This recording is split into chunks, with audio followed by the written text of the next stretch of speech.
tous mes remerciements donc à l'ARS et au CRESPACA pour cette invitation et évidemment à Mme Benkoucha pour son soutien. Alors aujourd'hui, ce que je vais essayer de faire, c'est de passer en revue une série de déterminants. On va faire ça, ce ne sera pas une espèce d'exercice linéaire et tout ça. Je vous invite vraiment intervenir, de ne pas me laisser parler tout seul et effectivement de commenter, d'apporter vos expériences et tout ça. On a du temps, alors on va, voilà, l'idée c'est d'avoir une vision un peu commune des choses. Alors j'aimerais en premier me débarrasser de cette fameuse question des soins de santé, parce que ça c'est toujours la question, quelle est la place des soins de santé dans ce qui fait la santé d'une population? Alors, un truc, en fait, ce qui arrive aujourd'hui un peu partout dans le monde, là, ce n'est pas juste la France, c'est qu'on va à la fois surestimer la contribution des soins à la santé d'une population, tout en sous-estimant, en fait, sa contribution, qui est plutôt la contribution qu'elle fait à travers les soins primaires, tout ce qui peut être prévenu, par exemple, dans les soins périnataux et tout ça, où on va effectivement détecter des choses très en amont euh, qui pourraient impacter la vie des individus pour longtemps. Donc, quand on le détecte dès l'enfance et très rapidement, mais effectivement, on a une vraie contribution pour la santé des populations. Donc ici, c'est une figure que je présente régulièrement. C'est en fait l'étude de McCohen, qui est un Anglais qui était un historien de la médecine. Et lui, il s'intéressait en fait, la grande question qui a traversé toute sa carrière académique, c'était qu'est-ce qui explique l'amélioration de l'accroissement de l'espérance de vie que l'Angleterre et que d'autres pays ont vu de la Deuxième Guerre jusqu'à nos jours. Donc, effectivement, il y avait ce constat d'accroissement constant de l'espérance de vie. Et donc, il a pris une perspective, il a adopté vraiment une perspective très historique parce qu'il est reculé très loin. Et il a pris comme cas traceur, en fait, le cas de la mortalité à la tuberculose. Et ce que cette figure-là nous montre, en fait, il a épluché des certificats de naissance et de décès qui étaient disponibles dans différentes communes anglaises et du Pays de Galles. Et ce qu'il a vu, effectivement, il n'y a pas de surprise. Il a vu un fort déclin de la mortalité à la tuberculose. Mais ce qu'il a mis en parallèle dans cette figure-là, c'est le fait que la médecine, on ne peut pas attribuer beaucoup de gains, donc en termes de diminution de la mortalité, aux soins, au progrès de la biomédecine. En fait, on voit ici, ce n'est que, bon, à la fin du 19e siècle, qu'on va identifier le bacille, on va dire, voilà, c'est ce qui cause la tuberculose. Et on a déjà diminué de moitié la mortalité due à cette tuberculose. Après ça, ça va aller seulement autour de la Deuxième Guerre mondiale, où on va être capable de traiter les gens. Donc, on n'est pas dans la prévention, on est dans le traitement. Et ensuite, on va arriver à la vaccination, qui va, elle aussi, qui va contribuer évidemment à réduire la mortalité. Et donc, ce n'est pas. Aujourd'hui, je ne défends pas un discours. Je ne suis pas dans le discours anti-vax, pas du tout. Le vaccin a amené une réduction, mais on voit bien à un moment de l'histoire de cette cause de mortalité où elle était déjà très, très diminuée, ainsi que d'autres maladies transmissibles. Alors, qu'est-ce que McCohen lui pointe comme explication à ça? Ben, c'est effectivement l'amélioration énorme des conditions de vie qui ont marqué cette période. Donc, je vous rappelle évidemment que quand on parle ici de 1838, on est en pleine révolution industrielle. Donc, on a une forte migration des campagnes dans des paysans qui ont perdu leurs terres dû à une privatisation des terres communales. Donc, on a privatisé les terres communales, les paysans n'ont plus ce qu'il faut pour pouvoir subsister. Alors, se retrouvent en ville, dans des villes champignons, des villes qui vont absorber, mais en très, très peu de temps, d'énormes populations dans des conditions de logement horribles et en plus vont travailler dans des usines des très longues, très longues heures, hein, ainsi que les enfants. Donc, en fait, ce que cette courbe-là montre, en fait, c'est à quel point, en améliorant les conditions de vie, puis aussi en améliorant la nutrition chez la population, parce que là, on va industrialiser la pêche, entre autres à la morue. On va donc industrialiser cette pêche, on va exploiter les bancs de terre neuves, donc l'Atlantique Nord, et là, on va avoir une population qui va, avec les fish and chips, hein, va avoir accès à un supplément de protéines qui va les rendre beaucoup plus résistants. Donc, les conditions de vie, conditions de travail, l'éducation, tout ça va rendre beaucoup plus résistant la population face à toute agression virale, bactérienne et tout ça. Donc, la conclusion de McCohen, c'est qu'effectivement, elle est très dure, sa conclusion, parce qu'on ne partage pas tout à fait toutes ses idées, mais lui va dire qu'essentiellement, ce qui a amélioré, donc, ce qui explique cette croissance énorme de l'espérance de vie depuis la Seconde Guerre mondiale, c'est surtout, en fait, l'accroissement de la richesse du pays. Donc, lui va mettre beaucoup sur la richesse du pays, ce qui va être critiqué parce qu'on va dire, ben, et aujourd'hui, effectivement, on a tellement d'exemples de croissance économique forte qui ne sont plus, comment dire, liées, associées à des améliorations de santé. Par exemple, aux États-Unis et en Angleterre, maintenant, on voit depuis 5 ans une diminution, en fait, de l'espérance de vie chez la population, chez leur population. Aux États-Unis, particulièrement chez les hommes blancs, on voit une diminution de l'espérance de vie. Et cette diminution-là, elle ne peut pas, en fait, elle ne peut pas être expliquée autrement qu'en pointant effectivement les conditions de vie qui se sont dégradées, conditions de travail qui sont devenues très dures. Donc, il est possible d'avoir un accroissement donc, de la richesse d'un pays tout en ayant un état de santé qui est très mauvais, hein, même en déclin. Alors, ce qu'on va dire, ce qu'on va donc répliquer à la thèse de McCohen, c'est de dire que, en fait, ce qui est arrivé aussi beaucoup là, c'est un travail énorme de plaidoyer. Entre autres des villes. Les villes, il y avait un peu une association des villes hein, dans l'Est qui ressemble beaucoup à ce qu'on a aujourd'hui, par exemple, avec le réseau français des villes santé de l'OMS. Donc, une association de villes qui vraiment a fait un plaidoyer très fort pour dire, écoutez, ça nous prend, il faut avoir des infrastructures sanitaires, hein, les égouts, collecte des égouts, tout ça. Donc, ça nous prend, évidemment, il faut qu'on lève des revenus à travers les impôts hein, des riches et tout ça, de la classe bourgeoise. Il faut qu'ils payent plus d'impôts pour qu'on puisse financer ces travaux-là. OK?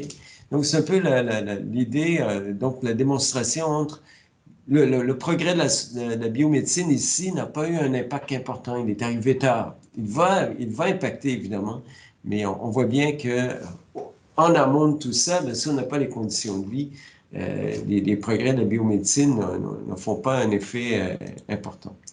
Donc, maintenant, je continue sur la place des soins de santé. Et là, on va s'interroger, en fait, sur qu'est-ce que ça veut dire investir dans les soins de santé hein, ou dans un système de santé. Alors ici, vous avez, ce sont des pays. Donc, chaque bulle correspond à un pays. Et la taille de la bulle est proportionnelle à la taille de la population. Hein. Alors, peut-être, vous pouvez utiliser le chat. Alors, la bulle rouge, ce serait quoi?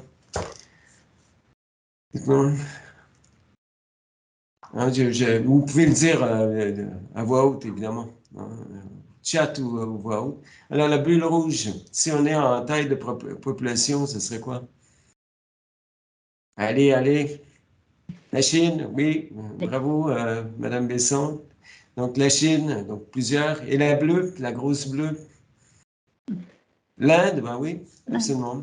Donc, la grosse bleue et l'Inde. Et en fait, le code de couleur est lié aux régions de l'OMS, tout simplement. Hein. Donc, alors, donc on a le bleu, ben, on est région, donc la Pakistan, l'Inde et tout ça.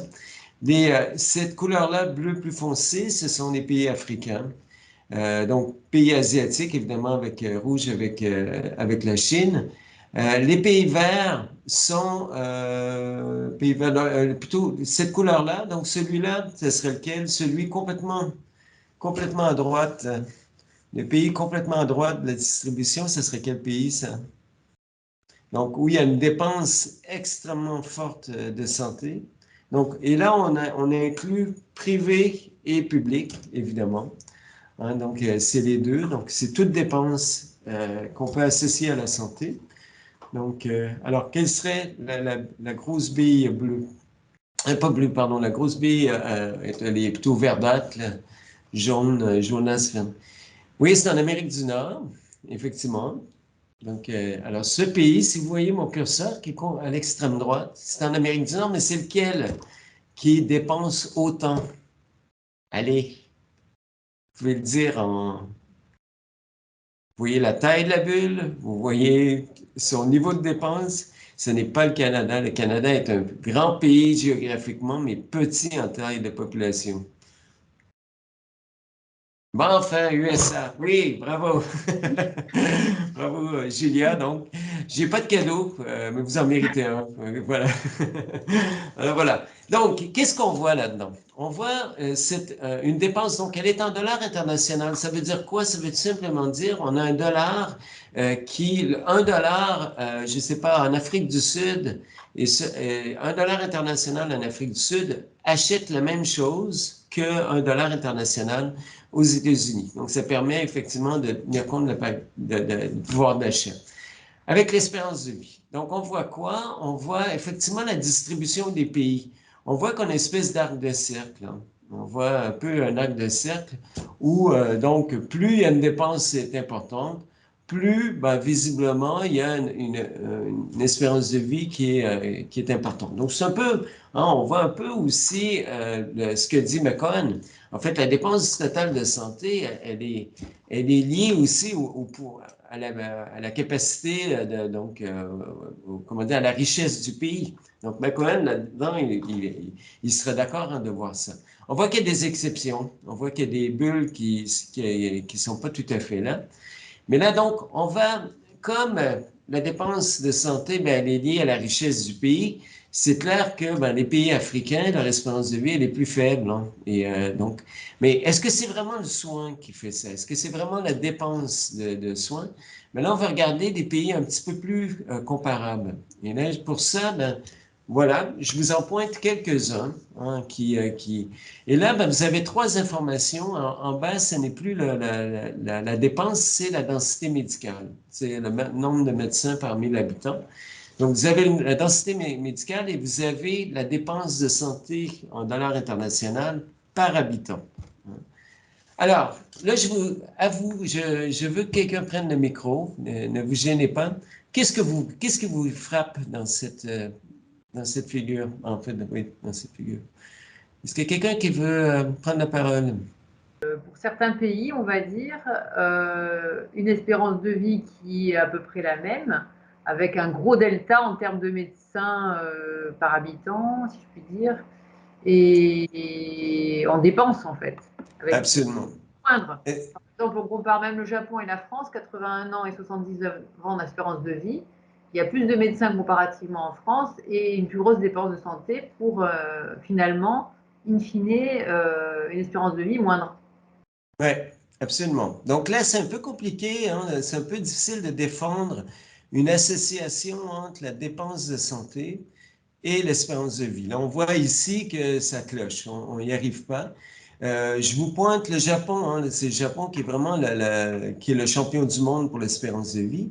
Ben, vous voyez, hein, c'est pas un pays où effectivement on a une offre de médecins énorme et la dépense elle est très modeste parce que c'est pas un État providence fort de toute façon. Hein. Le Japon est en train de découvrir les problèmes qui sont liés à effectivement ne pas avoir un investissement d'État fort pour entre autres pour le soutien aux personnes âgées. Donc, il y a une grosse crise en ce moment sur le fait qu'ils découvrent que leurs personnes âgées ne peuvent plus prendre, comment dire, ne peuvent plus se fier aux enfants, hein, pour prendre soin d'eux. Et donc là, l'État est obligé effectivement rapidement de pallier à cette carence. Voilà. Donc, on voit effectivement d'importantes différences hein, dans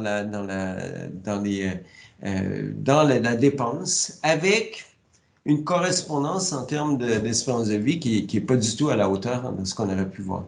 Je pointe la Russie. Je vais revenir sur la Russie. La très faible espérance de vie de la Russie. Hein. Ça, c'est vraiment quelque chose qui... je parle de la Russie, évidemment, vous savez pourquoi. C'est un pays qui a réussi à faire parler de lui de ces temps-ci. Alors, si c'est pas la dépense de soins qui fait la différence, ben c'est quoi? Est-ce que c'est les comportements? Hein? Est-ce que c'est les comportements qui peuvent expliquer ça? Alors, je prends mon champion du monde ici, le Japon, et je mets deux autres pays, donc un que vous connaissez très bien et un dont on parle tout le temps. Hein? Alors, Alors, ici, vous avez le pourcentage de la population qui n'a pas un niveau d'activité physique suffisant, qu'on considère nécessaire pour avoir un niveau de santé bien. Une consommation d'alcool. Vous avez le pourcentage aussi, donc de la consommation d'alcool. Et vous avez aussi pour le tabac. Alors, est-ce que les comportements nous permettent d'expliquer la meilleure santé des Japonais, par exemple? Je vous écoute. Qu'est-ce que vous voyez là-dedans? On ne voit pas de lien entre l'espérance de vie et la pratique sportive, la consommation d'alcool ou le tabagisme, non? C'est un peu étonnant, donc on peut imaginer que ce serait peut-être lié à l'alimentation, mais je Ah tire oui. une conclusion un peu trop rapide. Oui, ben là, c'est ce que j'appelle la thèse sushi. Donc, pour expliquer l'espérance de vie des Japonais. C'est difficile comparé à la diète. Donc là, je ne l'ai pas mis. Mais effectivement, c'est une piste. Hein. Les Japonais ont effectivement une consommation plus importante de poissons. Donc, leur diète, par contre, est en train de changer de façon importante. Hein. Elle est en train de rejoindre celle, malheureusement, qui est très riche en viande rouge des pays occidentaux. Mais effectivement, on a beaucoup de difficultés. En fait, quand on compare deux populations hein, sur la base des comportements ne ressortent pas comme étant des facteurs qui permettent vraiment d'expliquer qu'une population a une meilleure santé qu'une autre. Les comportements sont par contre très discriminants quand on prend par exemple des gens de la même catégorie socio-professionnelle. Hein, si vous prenez par exemple, je sais pas moi, un groupe de professions libérales, hein, vous mettez ce groupe-là et vous regardez qui fume, qui boit et tout ça, vous allez évidemment voir des différences dans ce groupe-là en termes d'indicateurs de santé. Hein. Ceux qui fument, ceux qui vont avoir des indicateurs de santé moins bons dans une même catégorie socio-professionnelle. Quand on compare, par contre, les catégories socio-professionnelles entre elles, même pour ça, on perd beaucoup l'effet comportement. On a un peu de la difficulté à le voir. Hein. Il ne devient pas un déterminant hyper lourd donc, de la santé. Donc, tout ça pour vous dire, je vous ai montré ça simplement pour vous dire que c'est la question de qu'est-ce qui fait qu'une population va être en santé, elle est assez complexe. Donc, on voit bien que les soins ont quand même évidemment un poids. Hein. C'est pas pour retirer dire que les soins n'ont pas une contribution, ils en ont un. Mais effectivement, cette contribution-là, elle va souvent être éclipsée par des déterminants beaucoup plus lourds qui, eux, vont faire une différence. Comme je vous dis, en ce moment, en Angleterre, aux États-Unis, on voit bien, en fait, une perte, une diminution d'espérance de vie. Et cette diminution-là, on ne peut pas vraiment l'expliquer par les soins ou des choses comme ça. On va plutôt l'expliquer par l'appauvrissement de la population, hein, par des conditions de vie et de travail qui sont moins bonnes qu'elles étaient. Donc, on est plutôt dans des déterminants comme ça. Alors, je continue. On va parler d'éducation. Et là, ben moi, ça, je vous montre ça pour vous donner une idée à quel point, vous savez, hein, on va souvent parler de les soins n'expliquent pas plus que 20% de ce qui fait la santé d'une population, ou pas plus que 10%, ça dépend quelle référence hein, vous utilisez. En France, on a souvent dit les soins de santé n'expliquent pas plus que 20% de ce qui fait la santé de la population. Très bien.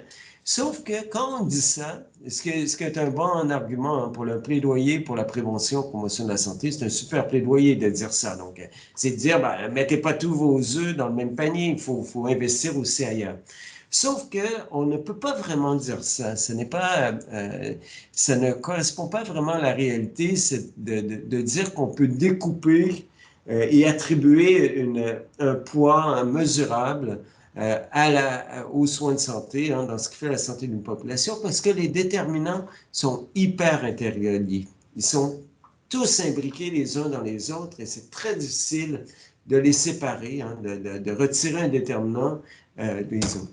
Alors ici, on a le fameux déterminant niveau scolaire qui est fondamental. Hein, quand on regarde quand on compare dans une population, quand on regarde donc les indicateurs de santé en fonction de la catégorie socio-professionnelle, mais ici plutôt le niveau d'éducation.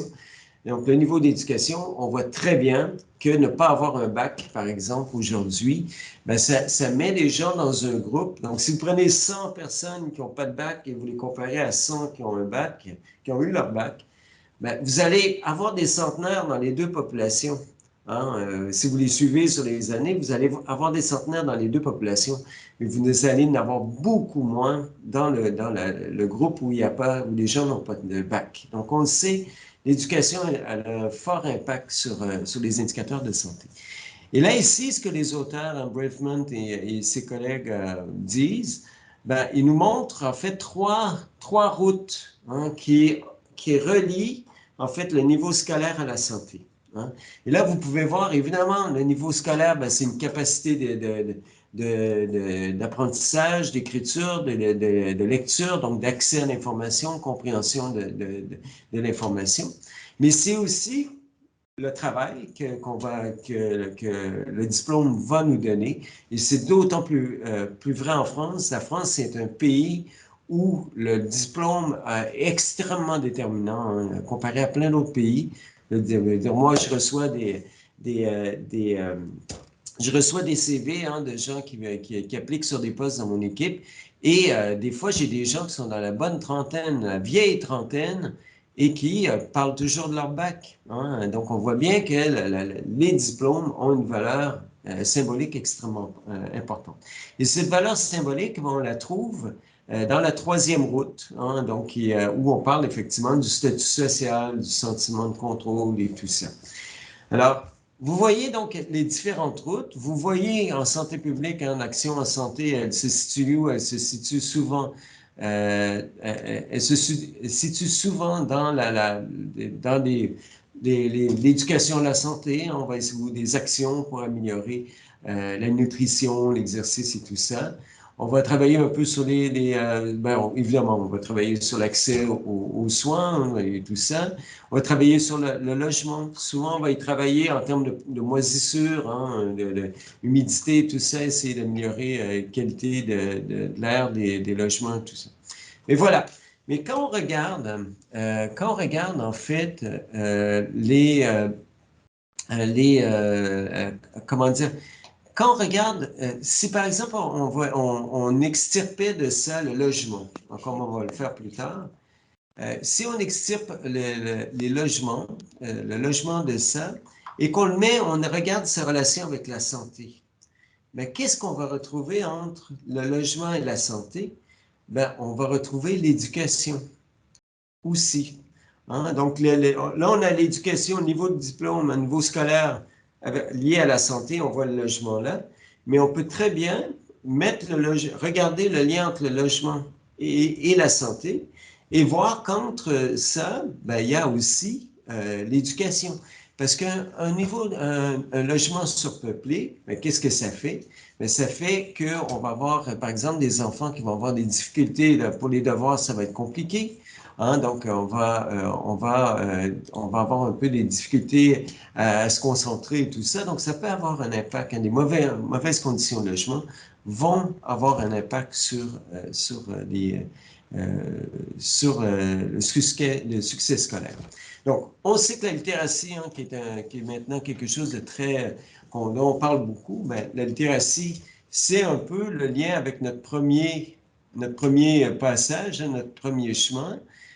En fait, la littératie, effectivement, on voit très bien varier au sein de la population les capacités de littératie. Hein. Qu'est-ce que ça donne, la littératie?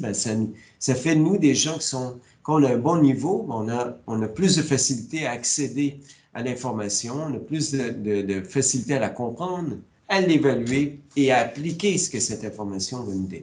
Et ça, c'est un enjeu immense, entre autres, pour accéder aux soins. Hein, on a de comprendre comment ça fonctionne.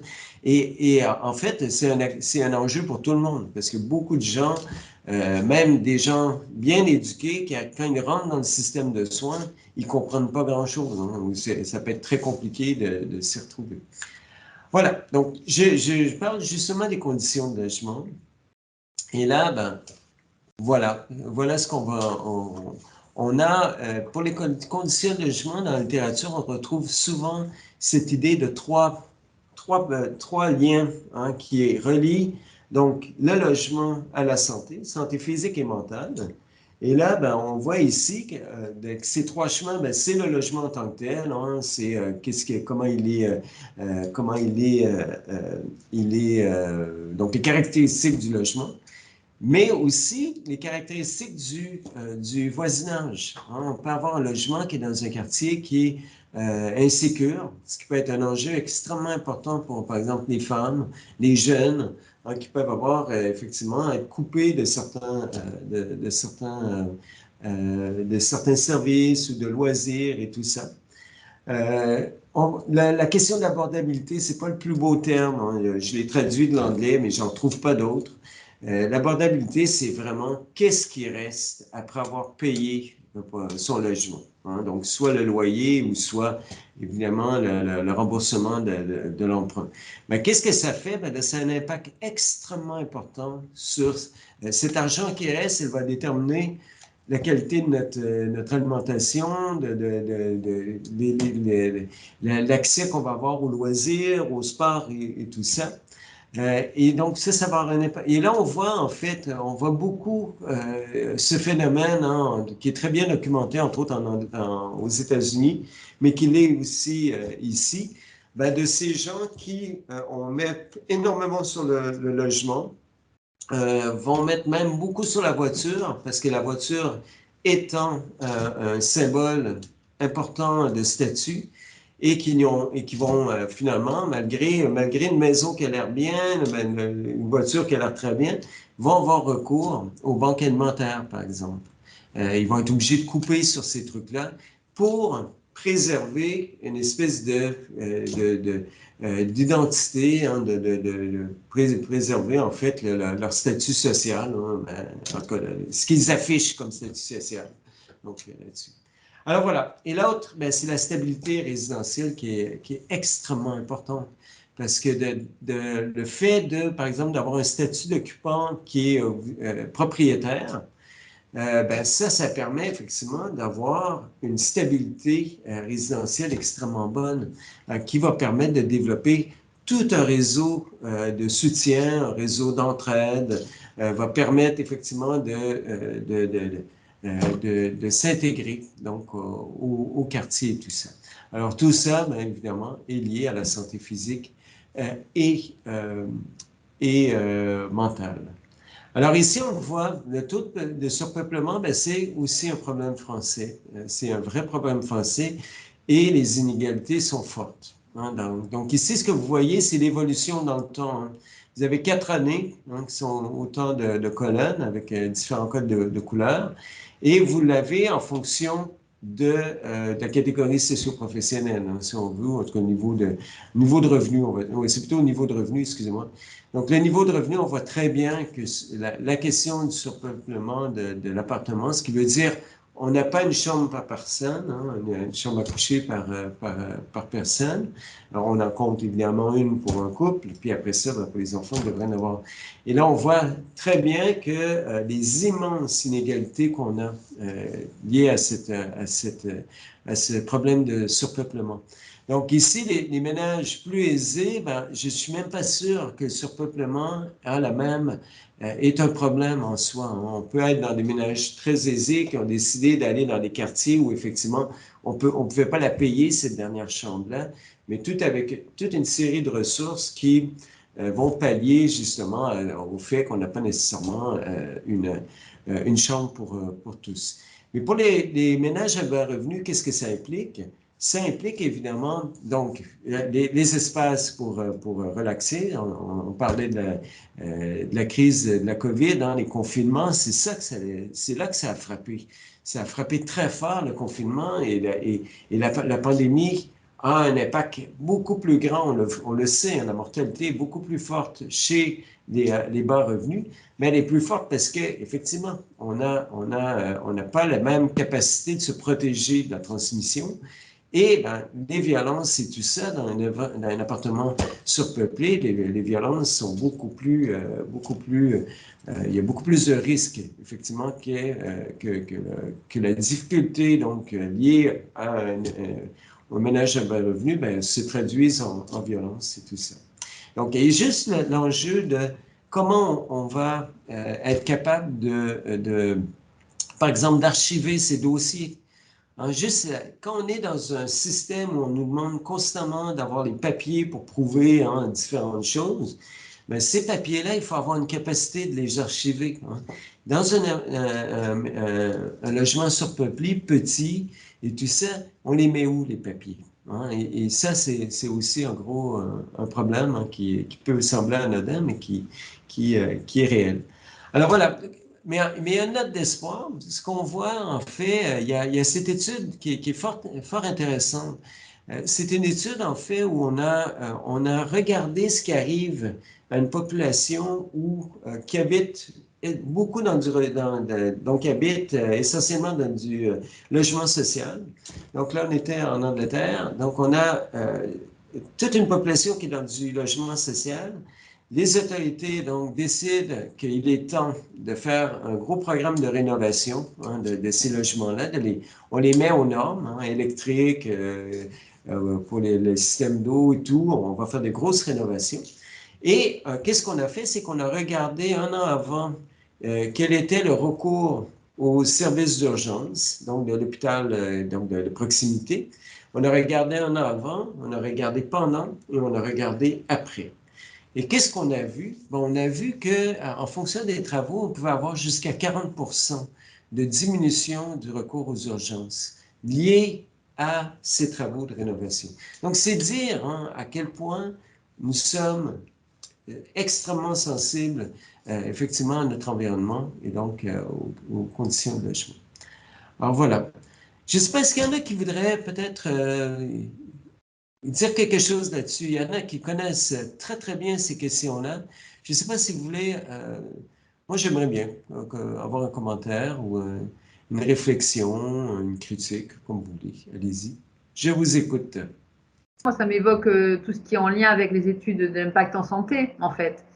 Et enfin, tout le lien avec l'habitat et tout ce qui est en cours en ce moment sur ces questions-là, à la fois les études d'impact en santé et toutes ces expériences-là, on a toutes ces expérimentations autour de ça. Ouais. Moi, ça ne me surprend pas, hein, mais effectivement que l'habitat soit un des points importants quoi, pour ces questions-là. Absolument. En fait, c'est le déterminant. Hein. C'est le déterminant de savoir, pour une population, d'être confiante qu'elle sait où elle va dormir ce soir, elle sait où elle va dormir demain, elle sait où elle va dormir la semaine prochaine, dans 1 an, dans 10 ans. C'est énorme l'impact de ça. On le voit. Et c'est tellement fort en fait, ce qu'on se rend compte, c'est que, juste à titre anecdotique, aux États-Unis, quand les gens, à cause de la crise de 2008, hein, il y a eu énormément de pertes de logements, des banques saisissaient en fait les maisons et tout ça parce que les gens ne pouvaient plus payer. Et ils disent que quand Barack Obama est arrivé au pouvoir, son administration a insufflé énormément d'argent dans le système pour aider justement les gens à payer leur logement. Et ils ont aussi mis des règles pour restreindre la capacité des banques de saisir ces propriétés. Et certains disent qu'aux États-Unis, il n'y a jamais eu un programme qui a été aussi efficace pour réduire les problèmes des addictions.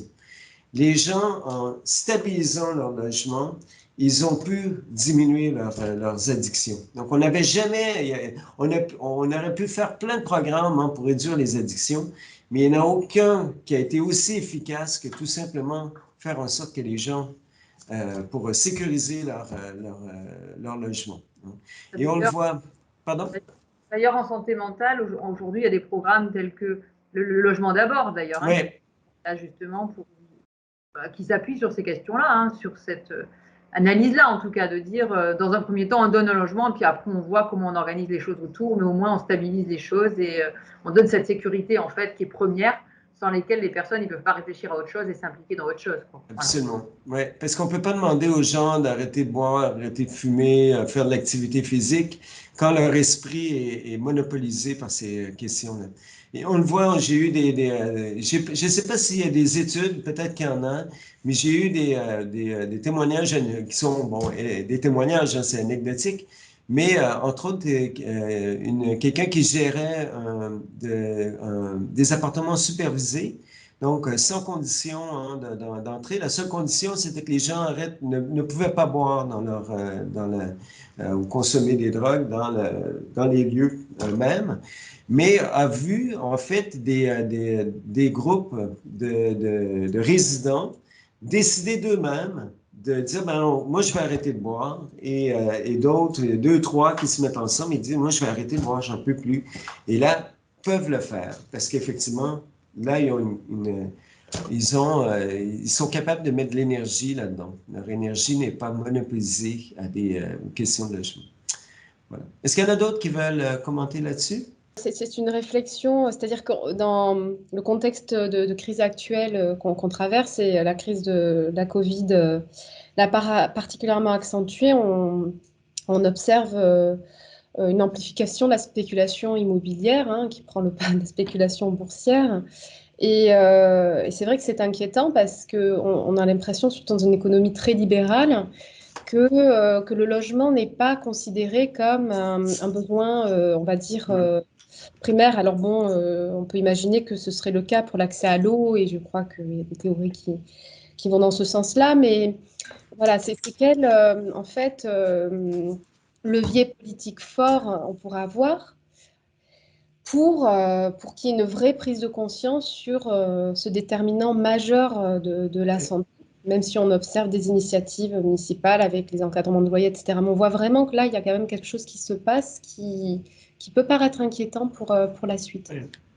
Absolument. Laisser le logement aux règles du marché, c'est effectivement extrêmement dangereux pour la population. Donc, et là, effectivement, comme on a une population qui a des craintes pour ce qui est de son avenir financier, hein, le fait que les gens pour la retraite, ils ont des craintes sur est-ce que je vais en avoir assez pour la retraite, ben, ils se servent du logement comme un moyen, hein, effectivement, de gagner rapidement, hein, d'enrichir leur patrimoine, ce qui met des pressions énormes sur les prix du marché. Alors, effectivement, si l'État ne restreint pas, effectivement, les loyers et tout ça, et ne permet pas l'accès à la propriété, entre autres, mais en s'assurant qu'on limite, évidemment, la croissance des prix, on va avoir le prix à payer, ben, se fait sur la santé de la population. Merci. Je vais continuer. Donc, je voudrais vous parler aussi de cet énorme, ce déterminant qui est extrêmement important, il est négligé. On le sait que c'est important, le soutien social, on le sait, mais on le néglige. On est dans des systèmes où on ne voit pas à quel point il est primordial d'investir là-dedans. Alors ici, vous avez une étude, ce qu'on appelle une méta-analyse. Donc, ils ont cherché toutes les études où, les études où on mesurait le lien entre une mesure de soutien social et un indicateur de santé. Hein? Et mesures de soutien social, c'est pas compliqué, hein? Il y a plusieurs instruments pour mesurer ça. C'est des questions généralement comme ces dernières 24 heures, à combien de personnes avez-vous parlé qui n'étaient pas liées au travail ou au service? Hein? Donc, on va demander ça aux gens. On va demander, il y a d'autres instruments, des instruments qui vont demander si dans une semaine vous aviez besoin de, je ne sais pas moi, de 5 000 €, vers combien de personnes pourriez-vous vous tourner pour emprunter cet argent? Hein? Donc, c'est des questions comme ça. On va essayer de voir combien de personnes, à quel point la richesse donc, du réseau social hein, des individus. Donc, on arrive à des scores hein, qui permettent d'attribuer, on attribue un score aux individus en termes de lien social. Et là, ben, on regarde le lien entre ce score et des indicateurs de santé. Mais dans cette étude, donc, on a trouvé 148 études qui faisaient ce lien-là. Et là, c'est comme on les a mis tous ensemble et on réussit, et comme si c'était une seule étude. Et là, ben, on regarde quel est effectivement le lien entre mesures de cohésion sociale et les indicateurs. Et là, qu'est-ce qu'on a trouvé? Ben, c'est qu'en fait, avoir un soutien social fort, ça réduit de 50% ou ça augmente de 50% les indicateurs de santé. En fait, on va parler de survie, on parle de probabilité de survie ici. Ça ne veut pas dire survivre de sa vie, là, le cœur qui continue à battre. C'est de dire, ben, par exemple, vous faites un programme de cessation du tabagisme, ben, si votre soutien social est fort, vous avez 50% plus de chances d'arrêter de fumer que s'il est faible. Si vous, par exemple, votre médecin vous dit, ben là, il faut adhérer à un traitement, mais si votre soutien social est fort, vous avez 50% plus de chances d'y adhérer. Si vous avez plus, avec un soutien social fort, vous êtes moins à risque de souffrir d'obésité, vous allez moins consommer d'alcool. Vous allez, donc j'ai dit, vous allez moins fumer. Vous allez, qu'est-ce que je vois aussi là-dedans? Encore, donc, tous ces trucs-là sont liés, en fait, à la qualité du soutien social. Hein, donc, ça, c'est important. Et ce soutien social-là, mais comment il fait? Comment il fait qu'il va se traduire en morbidité et en mortalité?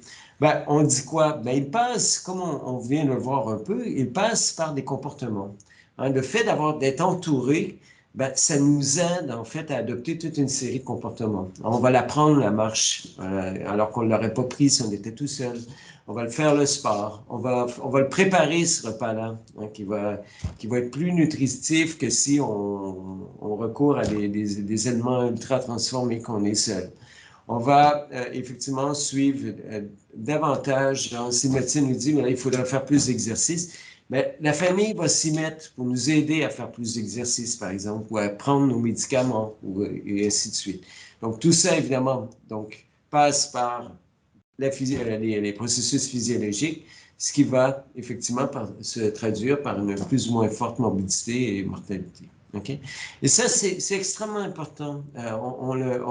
Notre système de soins, les gens qui sont dans le système de soins peuvent témoigner. Qu'est-ce que ça veut dire de retourner chez soi une personne qui a personne à la maison, hein, qui vit seule et qui a peu d'amis. On peut vivre seul et être entouré, avoir un fort réseau, mais personne seule qui n'a pas beaucoup de réseau, mais c'est des personnes qui sont beaucoup plus à risque de revenir dans le soin juste pour ça. Et, voilà. Et là, on voit effectivement les soins, le soutien social, j'aurais pu vous montrer, est associé à un risque plus faible de cancer, de dépression, un risque plus faible de suicide, et ainsi de suite. Ah voilà, donc je dois finir, il me reste 5 minutes. Pour revenir, parce que j'ai dit que j'allais parler de la Russie, mais effectivement, dans les déterminants, il y a aussi des politiques macroéconomiques qui sont importantes. Et ici, ce que vous avez, je tire ça de cet ouvrage-là qui est fort intéressant. Ça se lit comme un roman quasiment. Donc ici, ce que les auteurs montrent, c'est que quand il y a eu l'effondrement de l'URSS, en fait, il y a eu deux trajectoires de pays très, très différentes. Il y a des pays, donc c'est la ligne verte, là on voit ici, c'est l'espérance de vie avec le temps. Donc la ligne verte, ce sont des pays d'ancienne URSS où on n'a pas tout défait, on n'a pas tout privatisé, on a quand même gardé une certaine structure de services et tout ça. Donc, ce qui fait que la population n'a pas été trop laissée à elle-même quand même avec l'effondrement. Ça n'a pas été comment dire, on n'a pas complètement tout foutu au panier. Alors que la ligne bleue, c'est les pays, et là-dedans, c'est la Russie en fait. La Russie a été le modèle où on a procédé à une privatisation extrêmement forte. C'est d'où les oligarques aujourd'hui d'ailleurs. Donc on a privatisé de façon massive les services. Et qu'est-ce que ça voulait dire pour un pays comme la Russie? Bien, la Russie faisait partie de ces pays où on avait été le plus loin, justement, dans la privatisation, dans la nationalisation des services. Et on se retrouvait donc avec des villes en Russie où tout était l'État. L'entreprise principale, l'employeur principal, c'était l'État. Les services de crèche, c'était l'État. Les épiceries, c'était l'État. Tout était l'État. Et là, on a complètement privatisé ça. Et on a effectivement vu un effondrement de l'espérance de vie de la population. Ça a été surtout chez les hommes. Les jeunes hommes, il y a eu une surmortalité énorme. Les jeunes hommes se sont retrouvés devant rien. Donc, les problèmes d'emploi et tout ça. Et ce mal-être, c'est beaucoup traduit par une consommation d'alcool extrêmement forte. Donc, une mortalité prématurée. Donc, on voit donc la politique macroéconomique à quel point elle a un impact important. Et la Russie aujourd'hui, c'est une Russie effectivement qui a encore beaucoup de difficultés à se relever. Alors, on pourrait parler des déterminants planétaires. En fait, ce qu'on fait en toutes nos activités, ça a un impact sur la santé de la population, mais ça a aussi un impact sur la santé de la planète. Et la santé de la planète, elle a un impact sur la santé de la population. Donc, on voit bien que aujourd'hui, quand on parle des déterminants de santé, on est obligé de parler aussi des déterminants de la santé planétaire, ce fameux One Health, une santé, un terme qu'on voit souvent. Cette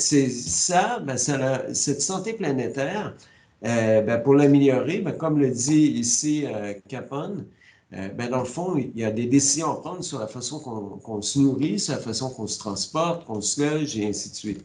Donc ça, c'est des décisions que le niveau local est fortement sollicité pour ça. Alors, je vais vite, parce qu'il me reste 2 minutes. Je m'excuse, j'ai mal calculé mon temps, mais ça a été super de vous écouter. En fait, qu'est-ce qu'on a besoin à l'échelon local? On a besoin d'un micro-système de santé. Et c'est intéressant parce que c'est un peu ce que la déclaration d'Alma-Ata en 1978 disait. C'est une déclaration sur les soins de santé primaire. Ça nous disait, dans le fond, il faut avoir des soins de santé, donc des soins primaires. Donc, on est dans le médical, évidemment, des soins primaires. Mais on ne doit pas juste ça. On doit avoir aussi de la santé publique, de la prévention, promotion de la santé. Et là-dedans, je vous ai souligné quoi? Tout ce qu'on attribuait, tout ce qu'on disait qu'on devait retrouver à l'échelon local. Donc, Alma-Ata, la vision, c'était une vision un peu 4 murs, un dispensaire qui offrirait toute une série de services et tout ça. Aujourd'hui, on n'est plus dans une vision dispensaire, on est dans une vision réseau. Alors, ce qu'on a besoin, c'est de mettre en réseau toute une série d'acteurs qui vont permettre effectivement de couvrir tout ça. Donc, on a besoin d'un micro-système de santé à l'échelon local. C'est de ça qu'on a besoin. Donc, alors effectivement, je termine en disant, mais qu'est-ce qu'on a besoin à l'échelon local? Parce que je sais qu'il y a des gens parmi vous qui sont, c'est votre niveau d'action. Mais on a besoin à l'échelon local pour travailler sur les déterminants, les quelques déterminants dont j'ai parlé, et les autres. On a besoin, en fait, de capacité d'action intersectorielle. On ne peut pas travailler sur les problèmes complexes que sont le logement, le soutien social, le réchauffement climatique et tout ça. On ne peut pas y travailler en silo. Donc, on a besoin d'une capacité intersectorielle. On a besoin d'une légitimité pour cette intersectorialité-là vive. Ben, ça nous prend un acteur légitime. Les élus sont des acteurs légitimes qui peuvent permettre ça.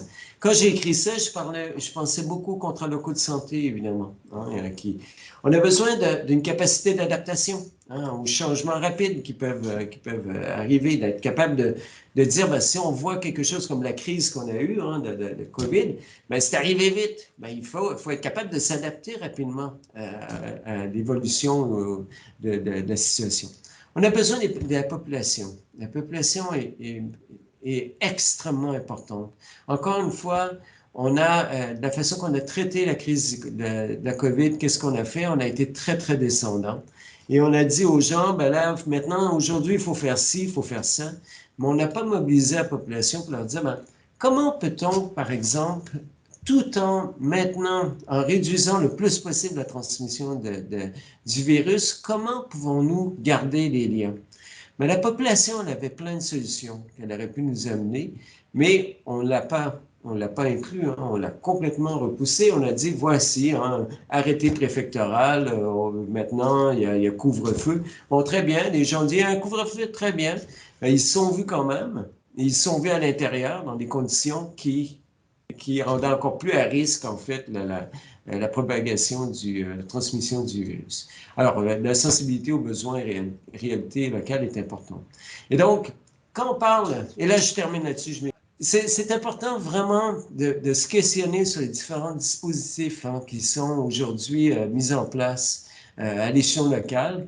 Il y a le CLS, il y a les ateliers santé ville, il y a les conseils locaux de santé mentale, il y a les CPTS pour les acteurs du soin et tout ça. Mais en fait, ces dispositifs-là, on a besoin pourquoi? On a besoin évidemment pour la coordination des acteurs, parce qu'on a un système où effectivement, on a saupoudré beaucoup de ressources dans des milliers de structures, mais sans avoir une vraie coordination, parce que notre système de santé à l'échelon local, il n'existe pas. On a un système de santé avec une très grosse tête, avec les régions, les ARS et tout ça, des structures, comme des hôpitaux et tout ça, mais à l'échelon local, il est très faible, notre système.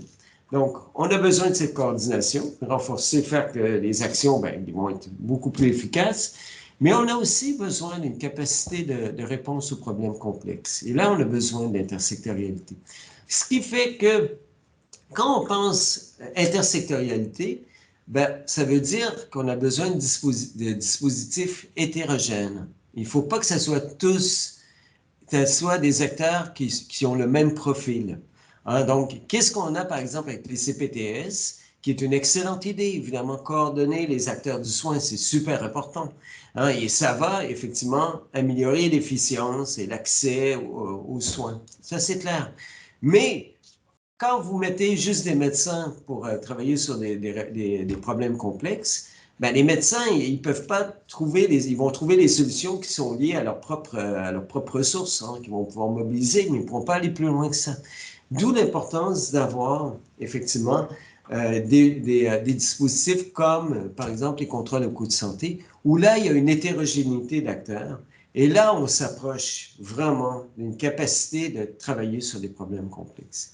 Alors voilà, donc c'était ce que je voulais dire. Vous aurez le diaporama, on sera rendu disponible si ça vous intéresse. Mes coordonnées sont là. Alors, un grand merci donc pour votre attention. Merci beaucoup, Eric, c'était vraiment passionnant.